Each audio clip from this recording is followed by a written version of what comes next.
All right, so would you like to introduce yourself? Sure. My name is Salman Parvaiz. I'm a physics and astronomy and chemistry teacher at Code RVA Regional High School. I've been a teacher for 21 years. 15 of the years were with Henrico County Public Schools, and the remaining 6 years is with Code RVA. Okay. And Paul was one of my wonderful physics students. I'm really excited about this interview. Okay, I remember one day in chemistry class, we were learning how to balance equations, and I remember you mentioned that you were from Pakistan, and I thought that was interesting. I knew you were from somewhere else, but I didn't know where. And I remember I wanted to ask you a lot of questions about it, but I just never got around to it, I guess. So now I finally have that chance to exactly know what life was like in Pakistan. Yep, I am actually a Pakistani American. So I was born in Jakarta, Indonesia, because my family are from Pakistan, but my parents were posted in Jakarta, Indonesia, because my dad was a diplomat. So I was born there. For a year and a half, I was in Jakarta, Indonesia. I spoke the language, Bahasa Indonesia, and then we were posted back to Pakistan. So then I went back to Pakistan, and I was the youngest of three boys. So in Pakistan, I lived there for about 12, 13 years before my dad was posted to Washington, D.C., and then we came to the States. So I spent my formative years in Pakistan, my childhood. And I can share with you what life is like for the different groups, the financial groups in Pakistan, the upper financial families, middle class financially speaking, and the lower financially speaking. What specific question do you have? I want to ask questions that will compare like American like so you were only there as a kid. Yep, So I want to know what like I'm going to share like what life as a kid for me was, and I want to compare it to what life was for you as a kid. perfect. So first like who was in your family? Did you have a mom and dad, grandma? In my family, yes, it was a mom and dad, and we had that was our structure. We had a house in which mom and dad, no grandparents were living in the house, but my cousins, all of my cousins, were living with my grandparents. So my dad was the only child who was living independently. Everyone else was living together as a group. Is that typically normal in Pakistan? It tends to be for a couple of reasons. One, families are very close over there. You'll see multiple generations in one house: grandfather, grandparents, children, and their children. The other reason is because sometimes costs are high to purchase property and to rent property, so families stick together. Um, Nowadays, a lot of the women are getting into the workforce, so they're getting financially independent where they can choose to venture out and purchase their own property or rent their own property. But once again, because of safety reasons, they tend to stay close to the family. So do the children, so do the boys. Even when they get jobs, they stay close to the family. Um, and then once they get married, some of them then move. But if your house is big enough, then they stay with the parents. My preference, of course, is always to be independent and move out if the opportunity allows them. Yeah, there's already like a big difference because here it's expected for you to move out like once you turn 18 or like at least like at the latest of 20. So you don't really see like multi-generational households until like your parents get old and you either put them in like a elder person's home or you keep them for yourselves. But yeah, I think it's kind of cool how multi-generational households work. I remember watching like a interviewer going around to people in Pakistan. This is like a video. This is how I did my research. Um, they were going around and every family they did was always multi generational. They always had a grandpa, grandma, and their parents living there.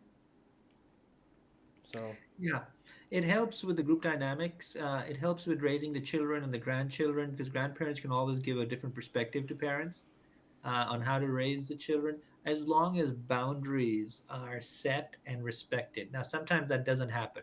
Boundaries aren't set and respected, so then a spouse will feel frustrated, and that can be detrimental in any marriage, any family life. But if boundaries are set and respected, then the multi generational can work. It can be helpful to have grandparents there. Now, for me, my personal life, I am independent. However, once my father retired, I asked him to move in with me about six years ago. He retired, so I think 4 years ago he moved in, and it's him and me. And when I get married, I've spoken. I'll make it very clear that my father will live with me because I've taken that responsibility to take care of him. So I've kind of also then going back to the multi-generational lifestyle. When I have children, then they'll see not only their father there, but their grandfather there also Yeah. in the same house.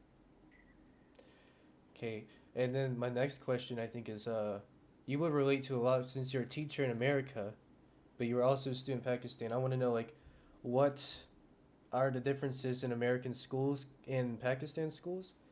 That's Um, Yep. so what is it like being a student there, and what is it like to be a student here? Like you seeing these students in America?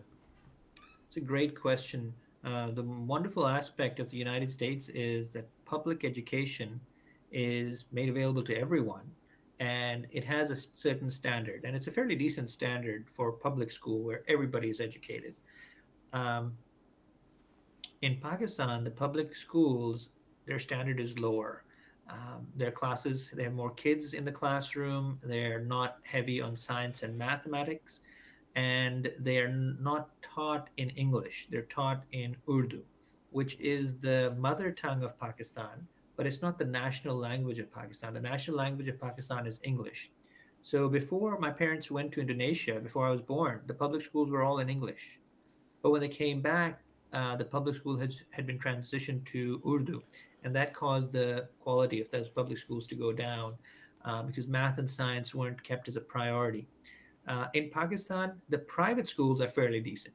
The private schools would compare, if not be at a higher level than the public schools over here.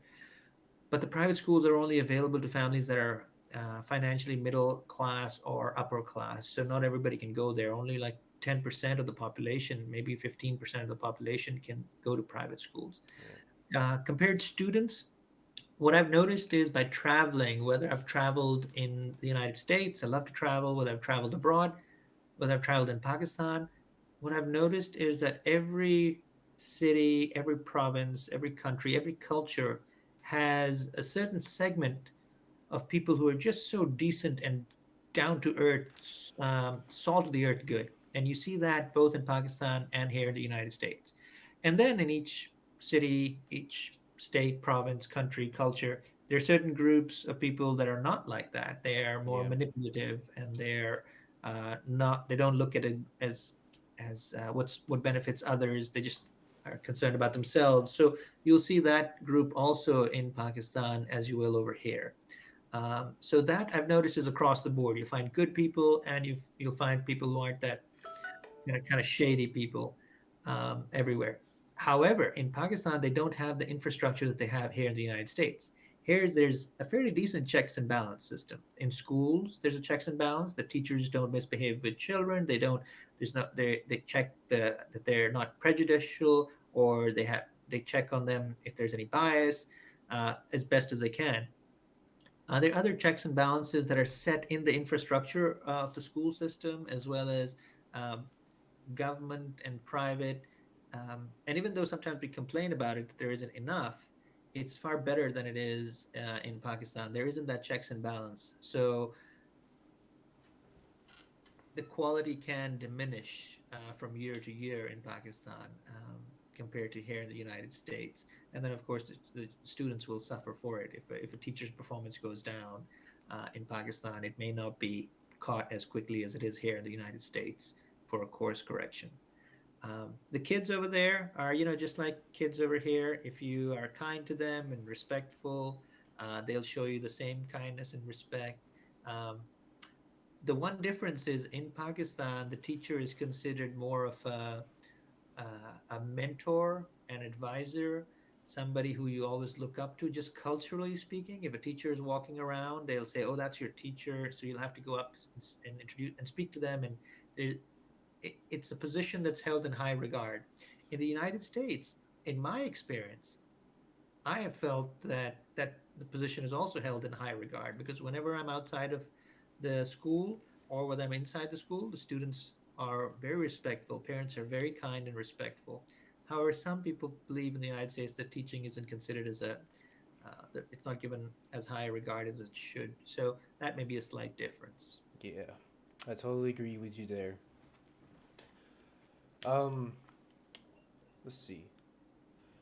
Teachers, like, more than the teachers, are there like really any big differences between them besides the thing we just talked about? Like, are they supposed to teach kids differently, or are they like just given like or trained differently? That's a great question. I was actually speaking to a friend of mine in Pakistan recently about that. And there's a significant difference over here. If a child isn't grasping the content, the teacher is asked to use multiple strategies to get that content across and to not quit on the child. In Pakistan, it's different. It's the teacher is going to share one strategy, and if the child doesn't get it, it's on the child. So the teacher doesn't use, they'll use one strategy or they'll use two strategies that they're satisfied with. But if a child isn't grasping it, they're not going to use a third or a fourth strategy. In the United States, we um, try and target specific strategies for specific students because our goal is to try and get to every student, try and get the content across to every student. So that type of flexibility and work ethic may not be present in the Pakistani teachers. So the kids in Pakistan have to end up taking more responsibility on their shoulders because if they don't perform well, the parents are going to say, "Why are you not performing well?" And the child won't be able to say, "Well, because my teacher used a strategy that wasn't good for me or conducive for me." That won't work in Pakistan. The parents can be like, "Nope, that's not a response." So teaching in Pakistan is far more relaxed. The teachers, people who are in teaching, enjoy the profession a little bit more because they don't have as much stress on them because Okay. the children take on a lot of responsibility, actually almost all of it. So, short story is or short answer is, you think teaching here is a lot more work involved in Pakistan? Yes, a lot more. It's far more stressful. It's far more detailed oriented. And um, if things don't go well in the United States, all of the responsibility falls on the teacher, all of it. If things go well, then everybody shares the responsibility and everybody shares the kudos. Um, and that's the stressful point. A lot of the weight is carried by the teacher here in the United States. And that's what makes this profession incredibly difficult. In Pakistan, that's not the case. Okay. All right. Now I want to move away from schools and just talk about like a normal childhood in like Pakistan. So, what was your favorite after school activity in Pakistan? I loved tennis. My mom made sure she did a very good job when it came to our academics and our athletics and our arts and crafts. So my mom kept us busy. She had three boys. If she didn't keep us busy, we'd probably tear the house down. So she would keep us on a pretty strict regiment. Either we'd be playing tennis and going to the tennis courts with her. Mom and dad were both tennis players, or we'd be playing cricket with each other, or we'd be playing field hockey. That's a very popular sport over there, or we'd be doing some kind of painting. Like she'd get these clay pots and we'd paint them. So it was always some kind of activity that was forcing us to be either athletic or creative. Now we had to finish all of our schoolwork, but in Pakistan, up to even sixth and seventh grade, once you're done with school, there's very little homework. So you have time to play and get out of the house. Now, the one thing was that when we were out of the house, just like parents here in the United States, when you're out of the house, kids are told, don't go past this street. I want you to be Yeah. within my eye line. Same thing over there. Mom was like, can't leave our street. So we'd be biking up and down. Um, it was quite pleasant. However, keep in mind, we were part of the middle income uh, group. Children who are not in that are lower income. They have a harder life. They once they come home, they probably have to help their parents at work. Um, And there was a time when simple things like lentils as a food, uh, it was very inexpensive in Pakistan, and lentil has a high protein level. So if someone was in the lower financial level, they could buy lentils and eat it with rice, and they would have a full stomach. But now, even lentils, the price of lentils has gone up a lot. So folks who are in the lower income, the financial bracket, they're going to have trouble even feeding their families. So it makes it, that stress is then seen on the child. So what happens is a lot of the middle income families try and take on some of that responsibility by helping out and saying, listen, send your kids to my house. I'll tutor them for an hour. I'll tutor them for 2 hours, just so that they try and fill the gap that is being created by, let's say, inefficient government policies. Okay, you saying that popped another question in my head. Is that so? You said the middle class was helping the lower class, right? Is that common, or is that like a is Yeah, oh, that's common? that's common that you'll see every middle income family has somebody who's in the lower bracket and they've taken on some responsibility for them, whether it's their education, whether it's their groceries. There's some kind of simple thing because a lot of the people who are in the lower income bracket choose to work for the middle income brackets and the upper income, financially speaking. So, for example, they could be your gardener. They could be the person who comes in and says, "I'll do all the cooking in your house," or "Do you need someone to clean your entire house top to bottom?" Whatever the case may be, they can provide those services. But what we noticed was that then those middle income and the upper income families then uh, not only pay them, but also then go a step further and say, okay, listen, for dinner tonight, I want you to take this food home to your family. I noticed there's going to be a birthday celebration. I want to get some clothes for your children. So there's always that extra step that the middle income and upper income families take. I saw that happen a lot in the middle income. I didn't see that happen as much in the upper income bracket, but I saw the middle income families show a lot of that extra step. Yeah, where I'm from I'm from Columbus, Georgia. You don't really get much of that. Usually, if a family is just suffering, it's like just ignore them. It's not our problem. It's not us that's doing that. And there's only a very few amount of people who are very charitable that will just walk up, knock on the door, like here's a plate of leftovers. Yeah, there's not that much like not that many people well, where I'm from. That's a good point. I think it's because over here, even the middle income is struggling. What we call sometimes middle income bracket really aren't middle. They're maybe middle lower. So even they are stressed and struggling. And I think because the culture over here is a little bit more independent, self-reliance, everybody's on their own. Um, so that community aspect isn't as strong as it is over there. Maybe that's could be a reason why. Could be many factors, but Could be, yeah. um, what are the houses are they similar in any way? I'm from suburbia, so Yeah. So I was talking to a friend of mine in Pakistan about that just recently, and the houses over here are mostly wood, with drywall and insulation between the pieces.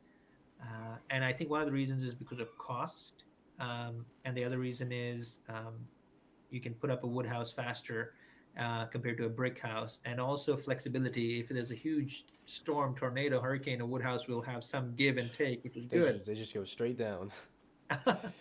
So in Pakistan, they're mostly brick houses. So brick now requires it's more. It can be more expensive if your labor costs are high, but in Pakistan, labor costs are low.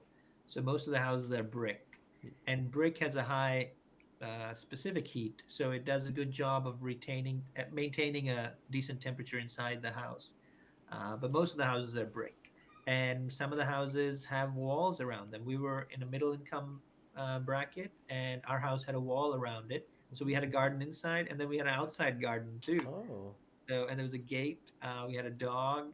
Um, so it was a very pleasant childhood. Thoroughly enjoyed the experience over there growing up. Thoroughly enjoyed the experience over here. Very different cultures, um, but the world is what you make of it. So we did our best to make it a positive one. yeah. Um, I lived in a neighborhood where there was like a mix of brick and wood houses, um, you would see that the brick were still relatively clean looking, but the wood, they were just falling apart, not taken care of. That's like the thing with wooden houses. You just gotta take care of them more, and then they're Yes, not built to last. that's true too. The maintenance for brick is far higher, and any water comes in, that water damage can tear that house apart. Brick, at least you have some protection. Yeah. And after houses, that would bring to the neighborhood. So what would a neighborhood be like? Great question. So nowadays they're trying to imitate the neighborhood associations like you find here in the United States, where a neighborhood is an association because of safety reasons. So now the newer neighborhoods that are being built, they're bringing in engineers from abroad to take care of all of the plumbing of the neighborhood and all the electrical work and all the garbage, so that the neighborhood remains clean and everybody has water, electricity, and it's a tidy place. However, that wasn't the case with the previous cities that were already in existence. Because in Pakistan, they've been cities there for like years and years, and they've become crowded.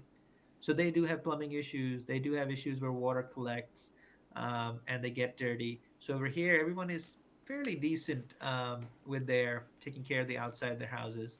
Um, Over there, it may not be the case. Over there, because there isn't a strong push on, hey, let's make sure our trash is put in this trash can, and then a trash company is going to send a truck to collect the trash can. Over there, that's rare that they do that. Mm, So you'll notice it you'll builds notice up. more trash Yeah. around. Yeah. But in the richer neighborhoods that they're trying to build now, you'll see far less. Like people will go visit the richer neighborhoods because it looks so beautiful. You go to a bank and you'll be like, is this a bank or is this a five-star hotel? um, but it's a big difference between the rich, the haves and the have-nots, the rich and the middle income and the lower income, um, and that's a concern. So Pakistan actually, and it comes down to their infrastructure and what opportunities are available. Pakistan right now is doing having a big push on taking care of the Pakistanis who are outside of the country. So you've got Pakistanis who are in the country, and then you have Pakistanis who are abroad. Okay. Um, I'm a U.S. citizen, but I'm still considered a Pakistani American who is outside the country. For Pakistani Americans who are outside the country, they're trying to uh, invite them back in and say, hey, come in for a visit, come in for a tour, come in to meet some family or visit for a week or 2 weeks. They're trying to increase tourism to bring in the dollars. So uh, for Pakistanis who are outside of the country, the infrastructure is set up very well. Like, how do you get your visa? How do you get your passport? How do you get your identification card?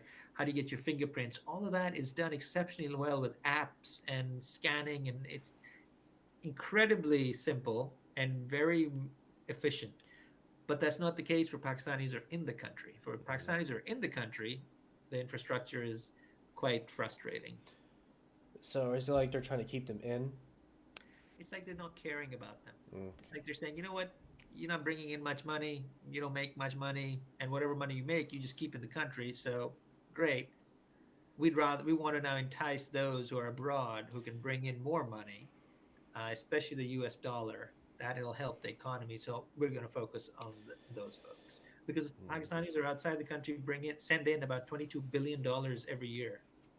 So they're focusing a lot on them, which isn't the right thing to do. Focus on the yeah. people who are inside the country, but that's not the case. So that changes a lot of aspects. Your childhood changes, people who are living in there compared to living abroad. So, Yeah. I, I never liked that, like, but it happens way too much. yeah, unfortunately, it does. I think India has that same problem, but on like a way bigger scale Yeah. because they are really overcrowded. Yes, population is exploding in both of the countries, which is not a good idea because that just makes the problem sometimes worse if you have too many people. Okay, and then another question I have is I just really want to know what the grocery stores are like because the only grocery stores I ever saw were like Walmart's, Publix, and I'm like, are they different or are they kind of relatively the same? So you'll notice a lot of farmers markets there. A Hmm. lot of farmers markets. People will bring straight produce straight out of their farms and sell them to you. in the farmer market. So people love going to the farmers markets um, in Pakistan. You'll also find a typical grocery store like you do over here, like a food line. It may not be as big, but you'll find a grocery store over there. The benefit is, Paul, that if you're living in Pakistan and you get to know the grocery store because you visited it, you'll get to know people there, and then you can build a relationship with them where they will deliver the stuff to your house free of charge. They'll just charge you for the product. And so you can call them. You can call them on a certain day and say, listen, I'm busy with my children. I can't come out to the grocery store. Can you send these items? And they'll send them over to you and you just pay them. So that part is it's still present in the United States, but over here it's done through, Uber Eats and all the other Right. apps, but they charge you an arm and a leg. But grocery stores over there are similar. However, most of them are they like to do it like a farmer's market style. Now, like I mentioned, in Pakistan, they're trying to build those neighborhood associations that are similar to the ones here in the United States. So for those in those neighborhood associations, the grocery stores are going to be even more elaborate. They're going to be like Publix or like Food Line, that big scale. Yeah, but there's no charm in that. Like a farmer's market, I always love going to farmer's markets. Yeah, yeah. You could pick your fruit, and you can go from stall to stall. Yeah. And the middle income families have come to this realization that the farmers are not there, they're not making a ton of money, so they don't really even hassle the price. They just ask them, and if it's a reasonable price, they pay, which is a good thing. I think this idea of negotiating the price down, one must be very careful when you're traveling abroad, especially to Pakistan. So get to know the locals, be with the local family over there. They'll tell you, "Hey, this is a reasonable price, so you don't have to negotiate." If for some crazy reason they're like, "Nope, that's a completely high price. That mango is being sold for 500% its actual price," then yeah, you can negotiate it. Um, but most people realize that the farmers who are selling it, they're making a little bit of a profit, but they're not making enough to eat, steak dinners every day of the week. So they don't negotiate. Okay. What about restaurants? Are like, what would be a good example here? Here's the crazy part, which Yeah. I have trouble understanding. 9 p.m. I'm done Mm-hmm. with dinner, right? Latest 8:39. Yeah. I'm in bed by 10. Over there, almost every night, they go out for dinner at 10 and they don't come back till 1 in the morning. Really? So, And the restaurants are elaborate and they're outdoors and they have terraces and they're eating dinner at 12:30. And I'm telling my friend, I'm like, if you're eating a dinner at 12:30, that's not going to be great for your digestive system. But they eat at 12, they come back by 1, especially when they're tourists. If they're coming from Dubai or United Arab Emirates, they come in, they enjoy the food. The food's really good. Uh, but at 1 a.m., 2 a.m., they're out. They don't come back till like 2:30, and then they wake up later. Now, if you have a banking job or a job in the financial sector, of course you're gonna have yeah. to wake up early and get there on time. But otherwise, you'll notice stores. Then the next day, vendors don't open their stores till like 12, and Mm. that's a new concept because you and I, if we were in Pakistan, we'd be like 9 a.m. Okay, we got to go get something. We'll go to the store. None of them will be open, and be like, "This is weird. Why are they not open?" Well, because they didn't close till like 2 a.m. the day before. Yeah, restaurants are elaborate,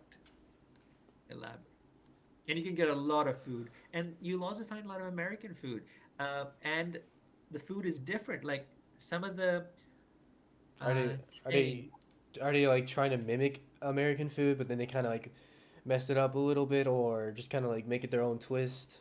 they put their own twist, their Pakistani Okay. twist, because they have to do two things. One of them, everything has to be halal. Okay. Halal, chicken, beef, whatever, goat. Halal is just a certain way that they kill the animal.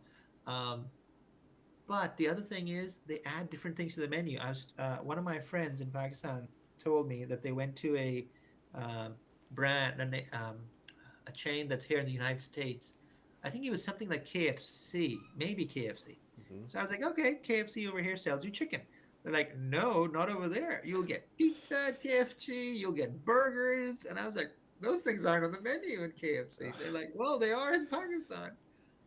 And then they send me pictures, and it's far more elaborate than the food that you get over here. You know, fast food, right? It's a fast food. But over there, their fast foods are like restaurants. That's I would have never thought. I knew like somewhat like Japan and Korea, they have like the same thing with KFC. They have like they serve chicken, but they like also have these like national holidays for them, and they like they like celebrate it. It's Christmas. They love KFC on Christmas, and it's just weird because like here it's just like oh, it's a little boring. You just go eat. Yeah, yeah. And it's less expensive here too. Over there, I bet it's more expensive. Yeah, So, but if you ever travel to Pakistan, I highly recommend. I highly recommend wherever you travel, whether it's domestic, also get to know people from that area in advance, and mm, then they'll be able to show you around a little bit. You get to see more of the that area. You see it better than compared to, let's say, going to a resort. Resort doesn't has a purpose too. It protects everybody comes in. It has a closed campus style setup. But I would recommend getting to know people who are there, who live there, and then having them show you around, because yeah. you'll safety wise also that's important, but also you'll get to see certain aspects of the culture that tourists may not get to see otherwise. Yeah, if I do ever travel to another country, I want to see what the actual country looks like, not like the tourist place where like Paris, I guess, and you know a lot of other places where they like only put you here and don't show you the locals. I want to see the locals and I want to speak with them and I want to know what they live like. Yeah, that's a good way of enjoying that culture. And then it just travel just makes you wiser, makes you more patient in life, and makes you appreciate the United States. I'll tell you this much, Paul. I've had a chance to travel everywhere, and, well, to certain countries, and they're beautiful countries, beautiful people, beautiful cultures. But there's no country like the U.S. when it comes to infrastructure, safety, education. Even though I sometimes complain, I'm like, oh, I read this in the news, and my feathers are all ruffled. In the end of the day, I'm like, I'm still in the best country um, in the world, at least my perspective. Yeah, I was born in America, so I feel like it's just like a thing where humans like they want more than what they were like originally with. There's like a lot of like I always thought like I don't really like America, but then like I should be grateful for what I have. Yeah, that's true. But it comes from travel. Once you travel abroad and you'll see what it's like and you'll enjoy it, but then you'll also see the challenges. Travel is the best way to expand one's horizons. That's the one thing I would do every year. Uh, keep a modest car, keep a modest home. Save your money in your savings account, do your proper investments, but try and travel to one new place every year. And if you do that once a year, in 10 years, you've gone to 10 different places. That adds up. Now, the final thing I really want to get on is your initial move to America? That was you were 14, right? Yep. What was it like? Did you like it at first? Like, did you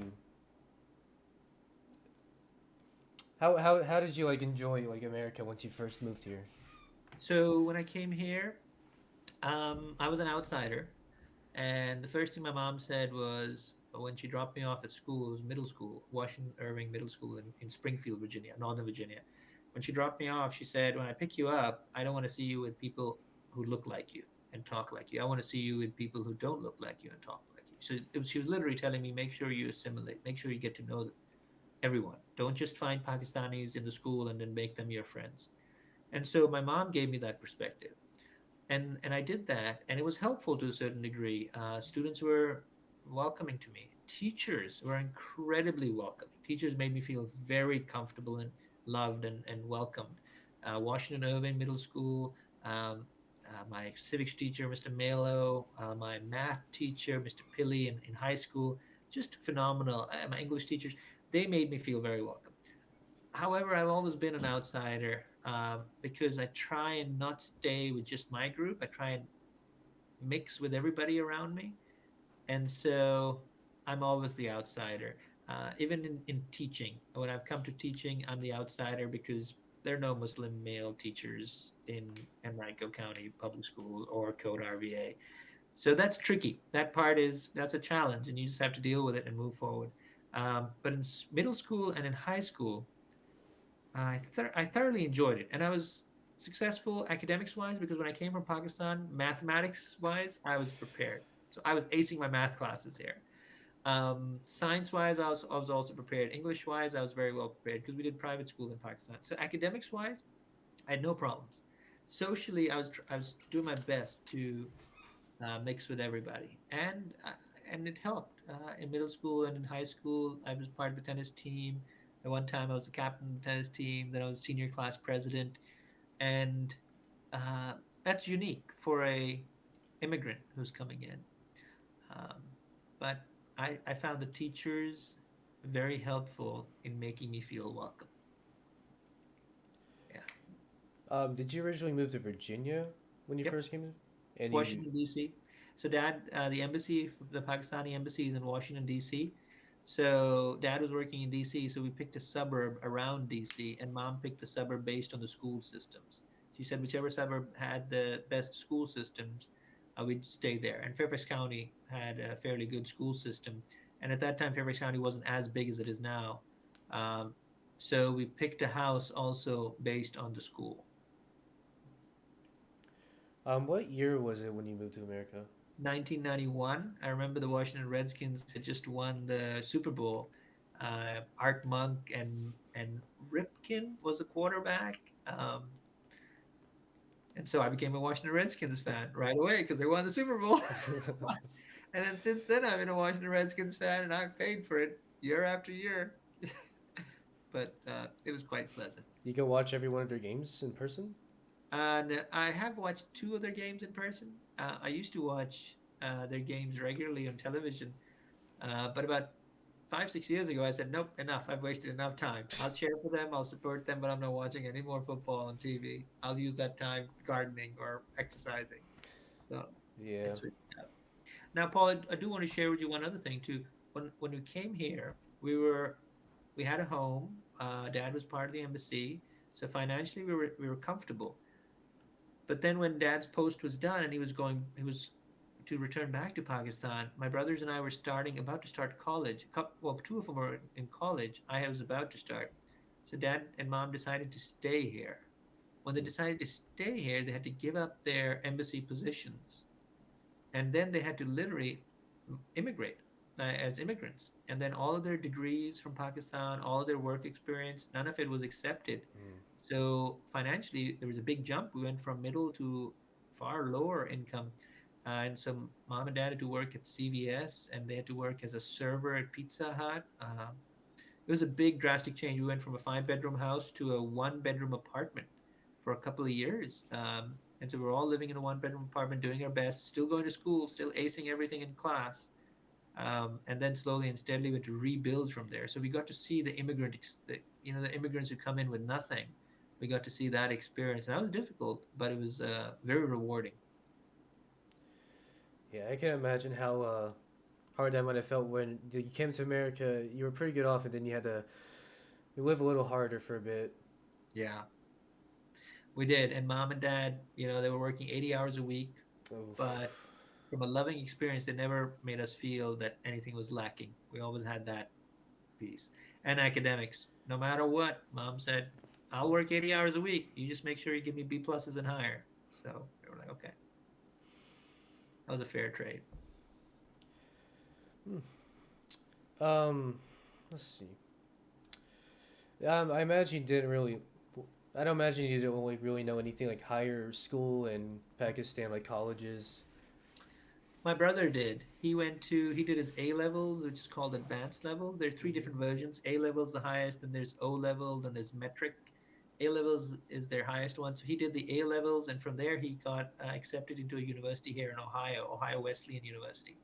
So he actually came to the United States when we were still in Pakistan, and then we came over. We followed him. So he did the Pakistani higher level education, and he went to the U.S. But my middle brother and I, we were still in middle school at that time. So we didn't get to experience what college is like in Pakistan. We did get to experience what college is like here, of course. Um, once we graduated from high school. Okay.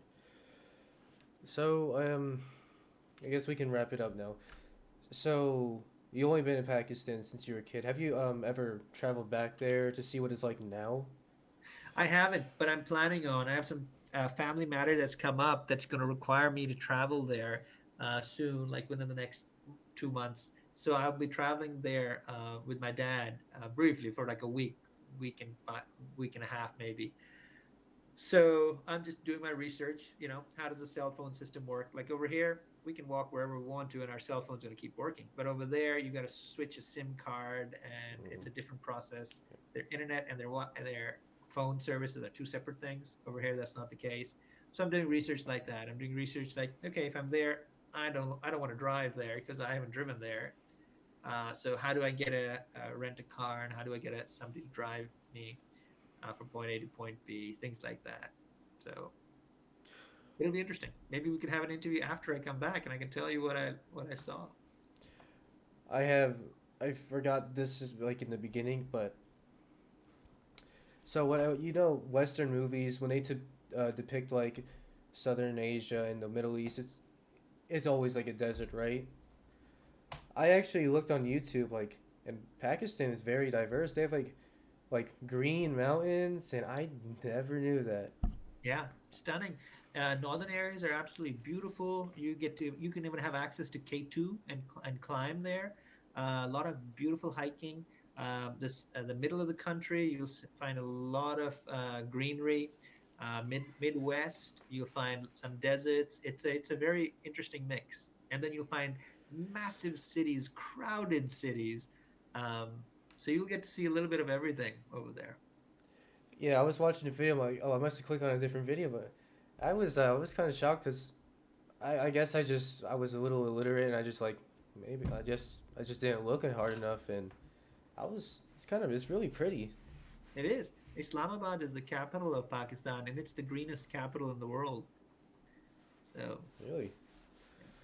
Where did where where did you live in Pakistan? I lived in Islamabad because Dad was part of the government service. So that was the capital. So that's where we lived.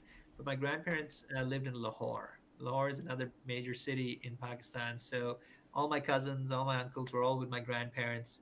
Uh, So in the summertime, I would go visit them in summer vacation.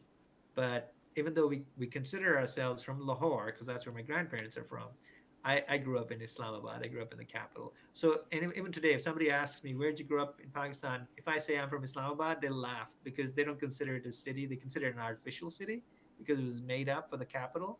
So they say, no, no, no, where's your family from? Then I have to clarify to them, okay, my family's from Lahore. Hmm. All right. So I think that's all I really wanted to cover, and I That was a lot of fun, Paul. I hope I was able to answer your questions and help you with your assignment. yeah, I will say I came here knowing very little, and now I know quite a lot. I know like what the schools are like, what teachers are like, and just what is the stores, grocery stores like. Yeah, I'm glad. If there are any follow-up questions, just shoot me an email and I'll reply back to you first thing in the morning. yeah. All right, I'm gonna not waste any more of your night. You haven't. I've enjoyed this thoroughly. Catching up with you has been my favorite part. And I look forward to catching up with you again. I am going to rush out because I haven't had dinner yet. So I'm going to go grab something to eat before it gets too late. All right, all right, Mr. Parvaiz. Have a nice night. Thank you, Paul. You too. Say hi to the family. See you later. Bye.